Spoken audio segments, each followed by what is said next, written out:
Here's your Capital Update for Friday, March 27th. I'm Shirley DeScorbeth. This week, the Illinois General Assembly passed a plan to fix the $1.6 billion hole in the current state budget. The budget fix is comprised of two bills, which Governor Rauner signed on Thursday, just after the Senate voted to approve the budget deal. To close the budget hole of $1.6 billion, lawmakers voted to take $1.3 billion from the budget accounts that held money that was supposed to be saved for special purposes, like the road fund or the LIHEAP program, which provides heating assistance to the poor. After voting to take $1.6 billion from those designated funds, they then approved across-the-board cuts in spending of 2.25%. The plan will immediately fund services such as the state's child care program, salaries for court reporters, and prison staff, all of which were about to run out of money because the legislature failed to approve enough spending last spring to fund the state for 12 months. In an exclusive interview, we spoke with House Majority Leader Barbara Flynn Currie about the decision to pull money out of designated funds and across-the-board cuts in spending between now and July 1st. That we would, to solve the $1.6 billion gap, and that's a significant gap, that we would use monies that were sitting idle in a variety of state separate funds, and that came to about $1.3 billion. And that we would make cuts, across the board cuts of 2.25% on all state agencies, almost all activities, and that would give us an extra $300 million, which would close the budget gap. To watch the full version of that interview, tune into our YouTube channel at youtube.com/Illinois Channel TV. But while some lawmakers, like Representative Currie, say the funds pulled out of designated funds were surplus, those who lead organizations which counted on that money say those funds were not sitting there unused. We spoke with the head of the LIHEAP program about the impact the taking of his organization's funds will have on their ability to provide heating assistance next fall.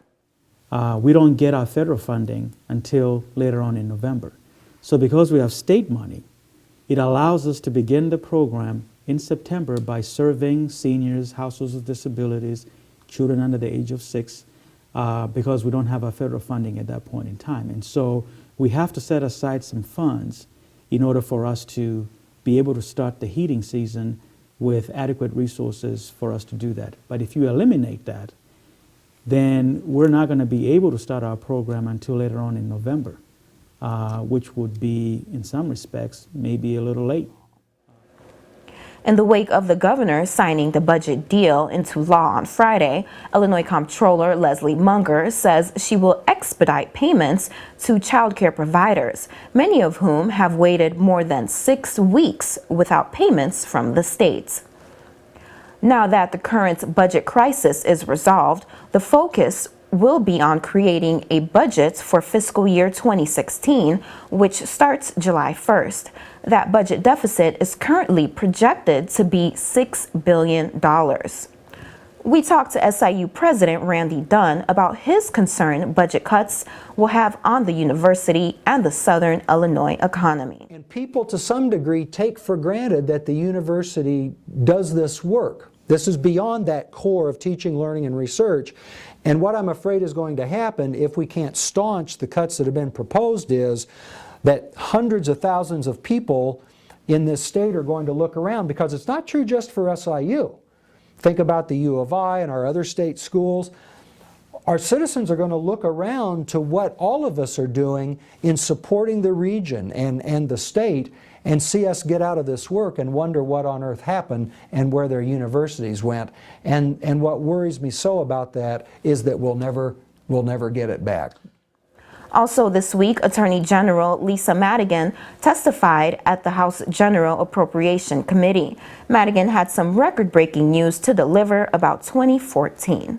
The Office of the Attorney General brought back to the state $1,333,711,626. When you calculate the rate of return based on the $30,843,000 GRF appropriate the office received, it results in over $43 generated for every dollar of GRF received.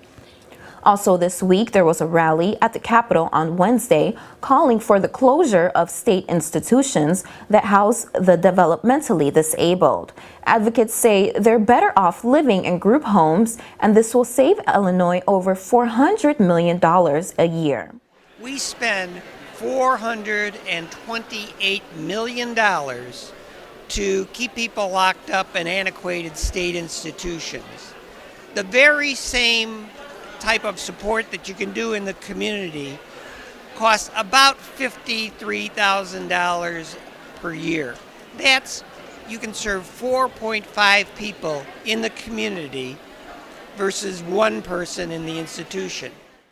But opponents say not all the disabled are capable of living in a group home, and that it's critical to keep some institutions open to care for those who are severely disabled. My son is 30 years old. He functions as a 9-month-old. He needs round-the-clock care. He needs round-the-clock nursing care. He needs totally fed, diapered, changed. As I said, he functions as a baby. Finally, this week, a group to reform the state's prison system held its first meeting on Thursday. Its goal is to reduce the overcrowded prison population by 25% over 10 years. That's from 48,000 adult inmates down to about 36,000. Governor Rauner says it's time for Illinois to tackle this issue. That's your Capitol update for Friday, March 27th, 2015. Have a great weekend. I'm Shirley Desquare-Beth.